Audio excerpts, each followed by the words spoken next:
खुलुमबाय बेयो बड'लेण्ड इंखं टेलिभिजन दिनै 28 मार्च 2021 रबिबारखालि सानसेनि बरादखौ नोंथांमोननि खाथियाव लाबोदों आं सदानन्द दैमारिया।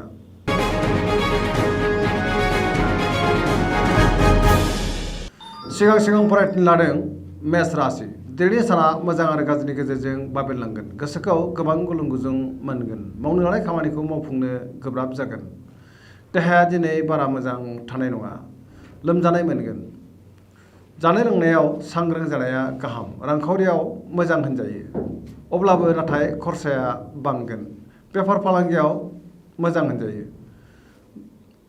समाजाव दिनै गोबां मान मोनगोन। सोरबा लोगोजों रायखोमा जानो हागौ। सांग्रां जानाया गाहाम। न'खराव बिसि फिसायनि गेजेराव अननानै फैगोन।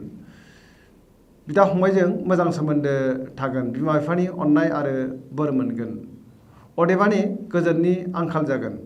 गोसोआ जोबोर गुलाय गुजाय आरो दरसि मोनगोन।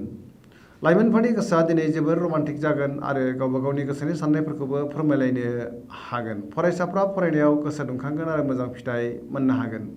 सरासनस्रायै दिनैनि साना मोजां आरो गाज्रिनि गेजेरजोंनो बाबेनलांगोन।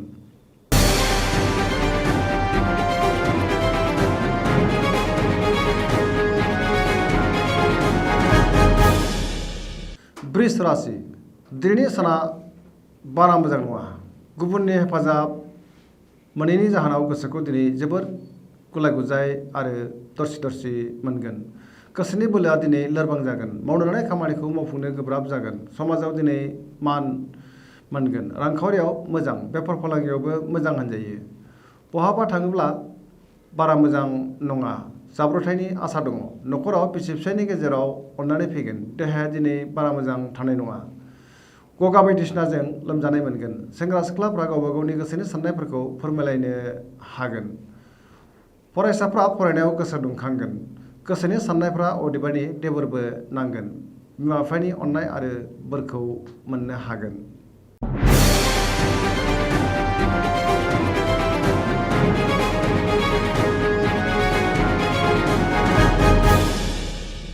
मिथुन राशि।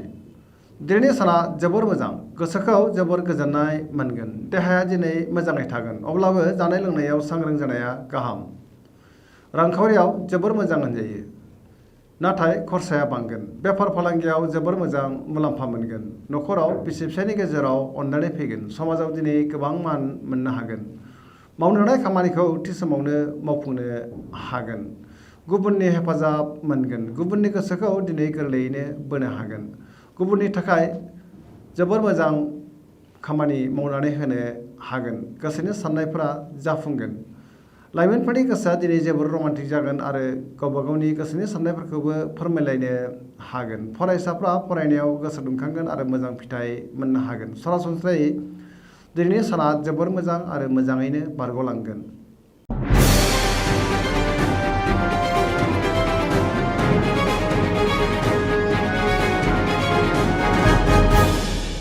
कर्कट राशि। दिनैनि साना जोबोर मोजां। गोसोखौ जोबोर गोजोननाय मोनगोन। मावनो लानाय खामानिखौ थि समावनो मावफुंनो हागोन। रांखावरियाव जोबोर मोजां होनजायो। मोननो गोनां धोनखौ दिनै मोननो हागोन। बेफार फालांगियाव मोजां मुलाम्फा मोनगोन।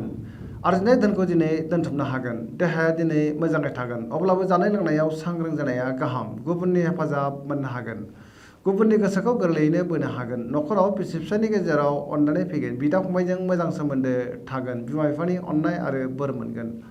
समाजाव गोबां मान मोनगोन। बहाबा दावबायहैनो खाबु मोनगोन। लोगोफोरनि हेफाजाब मोननो हागोन। फरायसाफ्रा दिनै फरायनायाव गोसो दुंखांगोन आरो मोजां फिथाइ मोननो हागोन। लाइमोनफोरनि गोसोआ दिनै जोबोर रमान्टिक जागोन आरो गावबा गावनि गोसोनि साननायफोरखौबो फोरमायलायनो हागोन।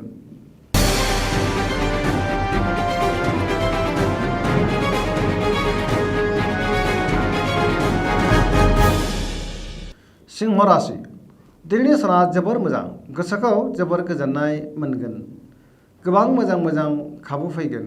समाजाव दिनै गोबां मान मोननो हागोन। मावनो लानाय खामानिखौ थि समावनो मावफुंनो हागोन। बेफार फालांगियाव जोबोर मोजां मुलाम्फा मोननो हागोन। आरजिनाय धोनखौ दोनथुमनो हागोन। मोननो गोनां धोनखौबो दिनै मोननो हागोन। न'खराव अननानै फैगोन। गोसोनि साननायफोरा जाफुंगोन। गोसोनि बोलोआ बांगोन। समाजाव दिनै गोबां मान मोननो हागोन गुबुननि गोसोखौ गोरलैयैनो बोनो हागोन लाइमोनफोरनि गोसोआ दिनै जोबोर रमान्टिक जागोन आरो गावबा गावनि गोसोनि साननायफोरखौबो फोरमायलायनो हागोन।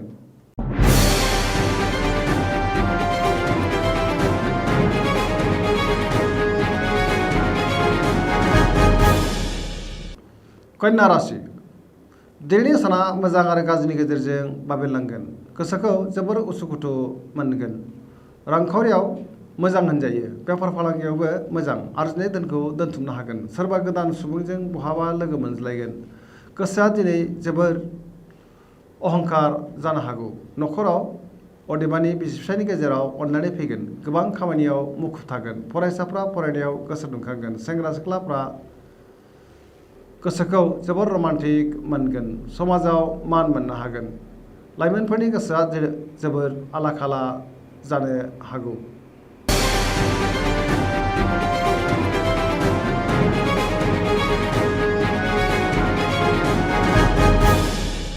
तुला राशि दिनैनि साना मोजां आरो गाज्रिनि गेजेरजों बाबेनलांगोन गोसोखौ जोबोर गुलाय गुजाय मोनगोन गोसोनि बोलोआ लोरबां जागोन गोसोनि साननायफोरा देबार नांगोन मावनो लानाय खामानिखौ मावफुंनो गोब्राब जागोन देहाया दिनै मोजाङै थागोन अब्लाबो जानाय लोंनायाव सांग्रां जानाया गाहाम रांखावरियाव मोजां होनजायो अब्लाबो नाथाय खरसाया बांगोन मोननो गोनां धोनखौ दिनै मोननो हागोन न'खराव बिसि फिसायनि गेजेराव अनलायनाय फैगोन समाजाव दिनै गोबां मान मोननो हागोन बेफार फालांगियाव मोजां मुलाम्फा मोनगोन लाइमोनफोरनि गोसोआ दिनै जोबोर रमान्टिक जागोन आरो गावबा गावनि गोसोनि साननायखौ फोरमायलायनोबो हागोन फरायसाफ्रा फरायनायाव गोसो दुंखांगोन।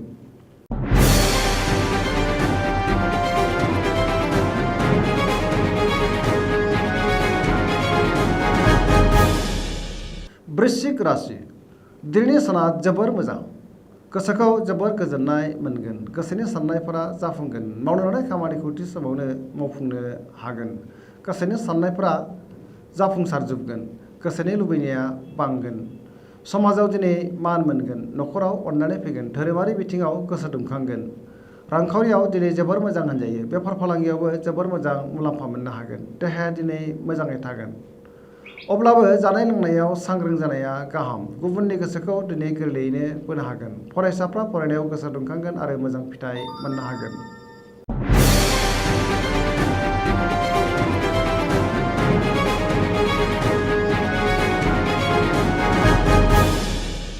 धनु राशि दिनैनि साना जोबोर मोजां गोसोखौ जोबोर गोजोननाय फैगोन गोग्गो साननाय फैगोन पजिटिभ एनार्जिनि गोहोम गोग्लैगोन गोसोआव बोलो बांगोन मावनो लानाय खामानिखौ थि समावनो मावफुंनो हागोन आरजिनाय धोनखौ दोनथुमनो हागोन रांखावरियाव जोबोर मोजां होनजायो बेफार फालांगियाव जोबोर मोजां मुलाम्फा मोननो हागोन देहाया दिनै मोजाङै थागोन अब्लाबो जानाय लोंनायाव सांग्रां जानाया गाहाम न'खराव बिसि फिसायनि गेजेराव अनलायनाय फैगोन बिमा बिफानि अननाय आरो बोर मोनगोन बिदा फंबायनि हेफाजाब मोनगोन गुबुना खहा खालामनो नाजागोन नाथाय खहा खालामनो हानाय नङा फरायसाफ्रा फरायनायाव गोसो दुंखांगोन आरो मोजां फिथाइ मोनगोन लाइमोनफोरनि गोसोआ दिनै जोबोर रमान्टिक जागोन आरो गावबा गावनि गोसोनि साननायखौ फोरमायलायनो हागोन।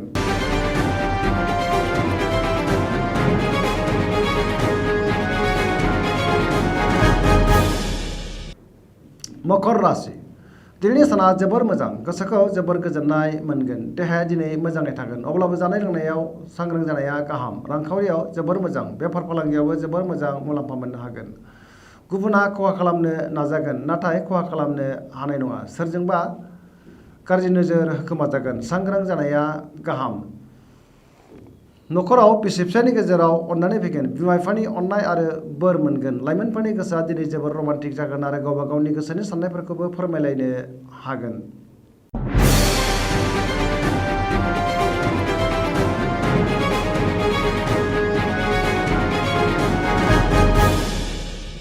कुम्भ राशि दिनैनि साना जोबोर मोजां गोसोखौ जोबोर गोजोननाय मोनगोन मावनो लानाय खामानिखौ थि समावनो मावफुंनो हागोन गोसोनि साननायफोरा जाफुंगोन गोसोनि बोलोआ बांगोन बहानिफ्रायबा मोजां खौरां फैनो हागौ समाजाव गोबां मान मोनगोन रांखावरियाव जोबोर मोजां होनजायो बहानिफ्रायबा गोबां धोन मोननो हागोन देहाया दिनै मोजाङै थागोन अब्लाबो जानाय लोंनायाव सांग्रां जानाया गाहाम न'खराव बिसि फिसायनि गेजेराव अननानै फैगोन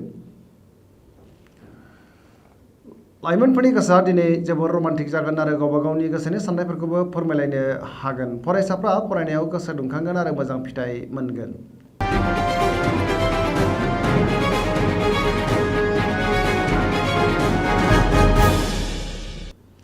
मीन राशि दिनैनि साना जोबोर मोजां, गोसोखौ जोबोर गोजोननाय मोनगोन, गोसोनि बोलोआ बांगोन, देहाया दिनै मोजाङै थागोन, रांखावरियाव जोबोर मोजां होनजायो, अब्लाबो खरसाया नाथाय बांगोन, बेफार फालांगियाव जोबोर मोजां मुलाम्फा मोनगोन, आरजिनाय धोनखौ दोनथुमनो हागोन।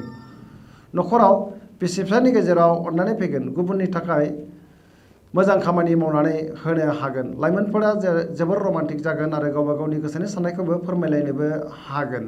सरासनस्रायै दिनैनि साना जोबोर मोजां आरो मोजाङैनो बारग'लांगोन। दिनैनि राशि फरायनाया एसेनोसै। जोबनायाव बेखौनो खावलायो जाहाथे नोंथांमोना सानफ्रोमबो जोंनि बे बड'लेण्ड इंखं टेलिभिजनखौ नायबाय थायो आरो साबस्क्राइब खालामो। एसेनोसै, गोजोन्थों।